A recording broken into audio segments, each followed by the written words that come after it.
O cérebro humano é o órgão central do sistema nervoso humano e, com a medula espinhal, forma o sistema nervoso central.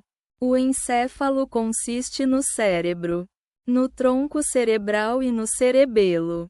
O cérebro controla a maioria das atividades do corpo, ao mesmo tempo em que processa, integra e coordena as informações que recebe do sistema sensorial e toma decisões quanto às instruções enviadas ao resto do corpo. O órgão, que está contido e protegido pelos ossos do crânio da cabeça e é a maior parte do encéfalo humano, consiste em 2 hemisférios cerebrais. Cada hemisfério possui um núcleo interno composto de matéria branca e uma superfície externa, o córtex cerebral, composto de matéria cinzenta. O córtex tem uma camada externa, o neocórtex e um alocórtex interno. O neocórtex é formado por 6 camadas neuronais, enquanto o alocórtex tem 3 ou 4. Cada hemisfério é convencionalmente dividido em 4 lobos cerebrais: frontal, temporal, parietal e occipital. O lobo frontal está associado às funções executivas, como autocontrole, planejamento, raciocínio e pensamento abstrato, enquanto o lobo occipital é dedicado à visão. Dentro de cada lobo, áreas corticais estão associadas a funções específicas, como as regiões sensoriais, motoras e de associação. Embora os hemisférios esquerdo e direito sejam bastante semelhantes em forma e função, algumas funções estão associadas especificamente a um lado, como a linguagem à esquerda e a habilidade visual espacial à direita. Os hemisférios são conectados por tratos nervosos comissurais, sendo o maior o corpo caloso. O tronco cerebral consiste no mesencéfalo, na ponte e no bulbo raquidiano. O cerebelo está conectado ao tronco cerebral por 3 pares de tratos nervosos chamados pedúnculos cerebelares.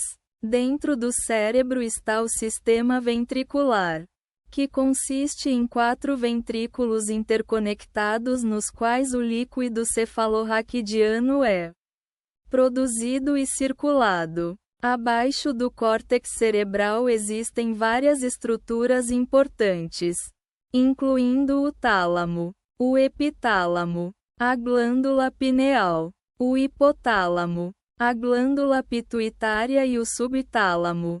As estruturas límbicas, incluindo a amígdala e o hipocampo, o claustro, os vários núcleos dos gânglios da base, as estruturas basais do prosencéfalo e os 3 órgãos circunventriculares.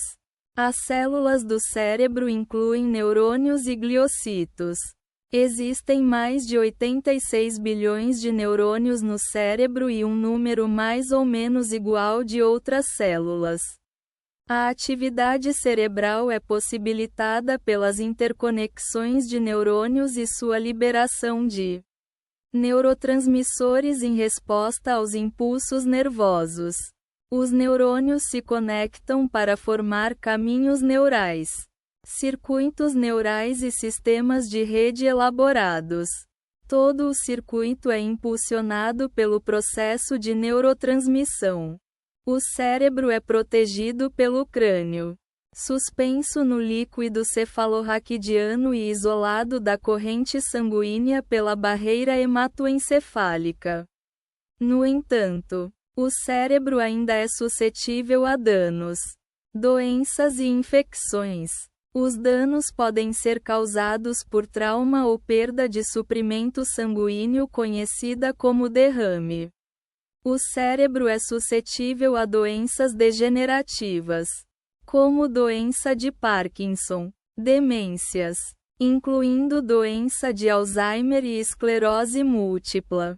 Acredita-se que condições psiquiátricas, incluindo esquizofrenia e depressão clínica, estejam associadas a disfunções cerebrais.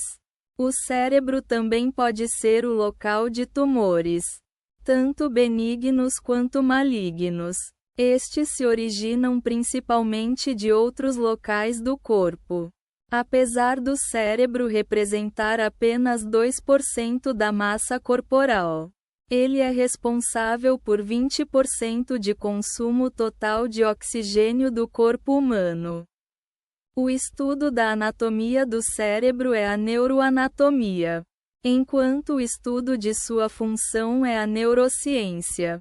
Várias técnicas são usadas para estudar o cérebro. Espécimes de outros animais, que podem ser examinados microscopicamente, tradicionalmente fornecem muitas informações.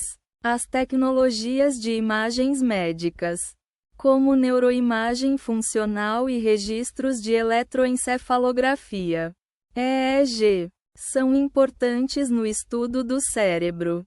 A história médica de pessoas com lesão cerebral forneceu informações sobre a função de cada parte do cérebro. A pesquisa sobre cérebro evoluiu ao longo do tempo, com fases filosóficas, experimentais e teóricas.